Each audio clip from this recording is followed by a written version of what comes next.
યથાર્થ જ્યેષ્ઠ વાણી પરિવારમાં આપનું સ્વાગત છે।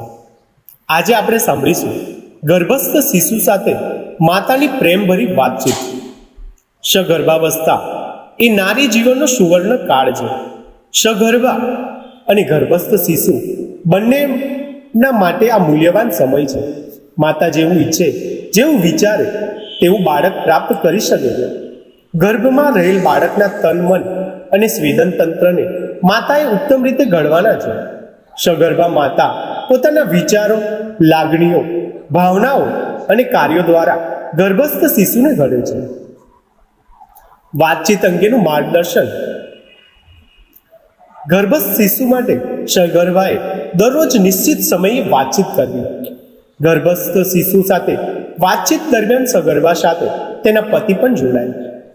મનમાંથી બધા જ વિચારોને દૂર કરવા, કામકાજનો બોજો ખંખેરી નાખો, આંખ બંધ કરી પેટ ઉપર હાથ મૂકો, મનમાં કલ્પના કરવી કે તમે જે હાથ ફેરવી રહ્યા છો તે ગર્ભસ્થ શિશુને સ્પર્શે છે। તેથી ગર્ભસ્થ શિશુ ખુશ થાય છે। બહાર રહેલા બાળકની જેમ જ ગર્ભસ્થ શિશુ પ્રેમ, હૂંફ અને સલામતી ઈચ્છે છે।